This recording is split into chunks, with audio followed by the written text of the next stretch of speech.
അസ്സലാമലൈക്കും welcome back Saju's homely foods.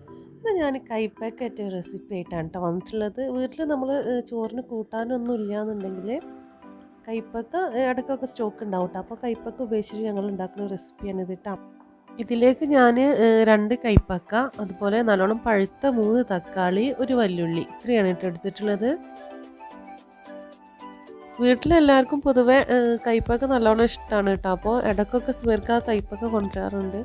അപ്പോൾ ഞങ്ങൾ ഇങ്ങനെ ഉണ്ടാക്കാറുണ്ട് കേട്ടോ.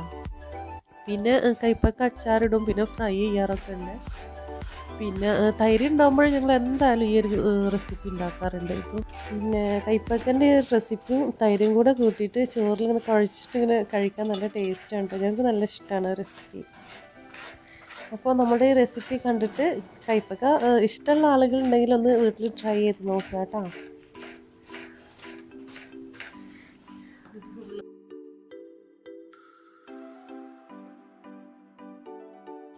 നമ്മൾ വെജിറ്റബിൾസൊക്കെ കട്ട് ചെയ്ത് വെച്ചിട്ടുണ്ട് കേട്ടോ. ഇനി ഇത് മുഴുവനായിട്ട് നമുക്കൊന്ന് മിക്സ് ചെയ്തെടുക്കണം.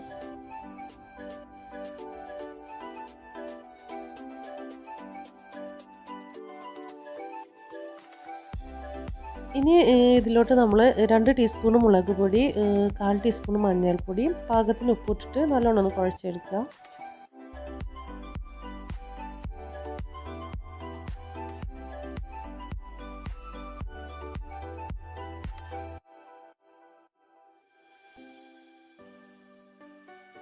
അതിനുശേഷം കുറച്ച് വെളിച്ചെണ്ണ കൂടെ ഒഴിച്ചിട്ട് നല്ലോണം ഒന്നും കൂടെ കുഴച്ചെടുക്കുക കേട്ടോ.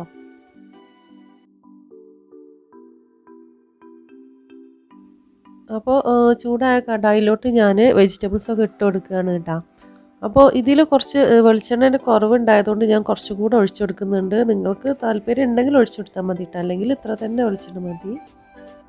എനിക്ക് കുറവായിട്ട് ഫീൽ ചെയ്തപ്പോൾ ഞാൻ കുറച്ചുകൂടെ ഒഴിച്ചു കൊടുത്താണ് കേട്ടോ.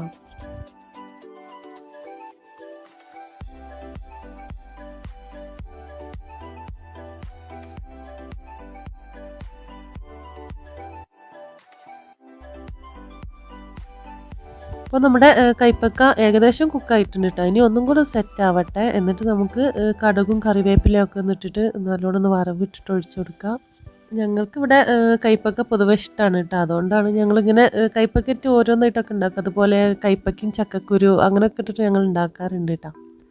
എല്ലാവർക്കും ഇഷ്ടമാണ്. പിന്നെ ഇതുണ്ടായാൽ പിന്നെ ഇതും തൈരുണ്ടായാൽ പിന്നെ വേറെ കൂട്ടാനൊന്നും ആവശ്യമില്ല.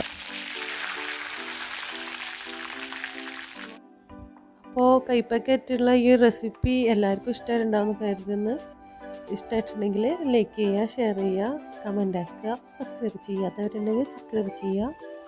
Thank you for watching.